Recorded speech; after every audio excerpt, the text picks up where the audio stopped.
Bunny Farrell was an electrician for Via Rail and was looking forward to retirement. He had always dreamed of traveling the world, and that dream was getting closer by the day.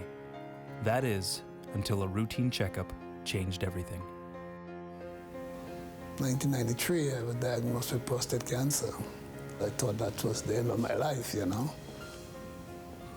My daughter was away working at the time, you know, I had to phone her and tell her about it. You know, she was upset, she wanted to come home right away, but I told her everything would be okay. I was in Hawaii at the time when my father had called. Just the word cancer, I just thought, oh, you know, I didn't know what to think really. I just thought I should, you know, pack up and come home. Bunny went into surgery to remove the cancerous tumor. Fortunately, the doctors discovered the tumor early enough and the procedure was a success. For the next 11 years, Bunny traveled the world and lived in perfect health. But in 2004, something didn't feel right. Well, I started having some pain in my testicles.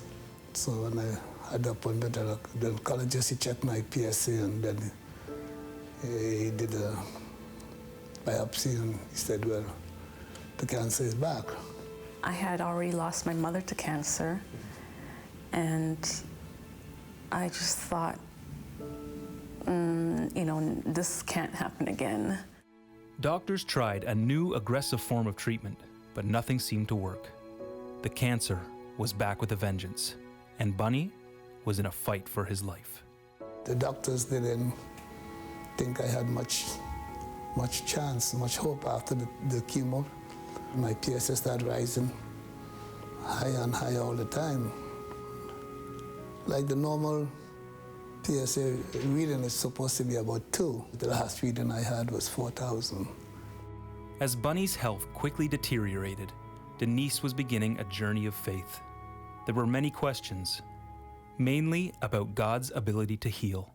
If God, you know, created all things, you know, how hard can it be for him to cure cancer? I started getting weaker and weaker. I couldn't get off the bed. The home care people had us to send someone to stay with me at night. Someone would take me off the bed, take me to the bathroom, put me back in the bed. I thought my life was over. I started making plans for my funeral, you know.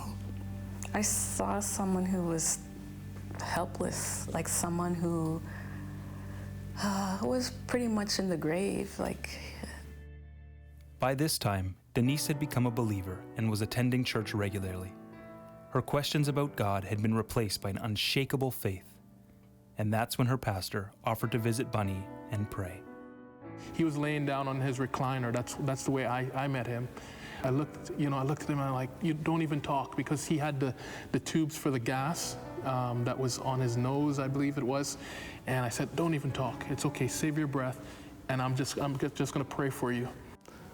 I was just about to give up, you know, until Pastor Jay came, prayed with me that day.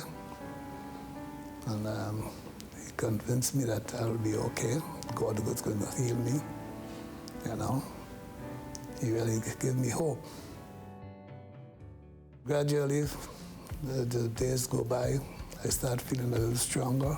I could get off the bed by myself, go to the bathroom, you know, sit around. I could walk on my own, a little bit of help. And then eventually I start feeling stronger within a couple of weeks, you know. After the prayer, I had a job for I think a period of 2 weeks. And when I had finished the job, I went the next day to visit. And when I came there, he was standing up on his feet, and he asked me, do you want to go for a walk? And honestly, part of me was wanting to laugh because it seemed like a joke. It was day and night, the difference. And we went for a walk, and it was like, I guess I was I was trying not to make a big deal, but it was a big deal. Yeah, I just saw a miracle. And within about a month, he was at our church, you know. Bunny Farrell's cancer was healed by God, and his story is proof that it's never too late. This man in his 70s is living a life of faith where all things are possible. All it took was a miracle.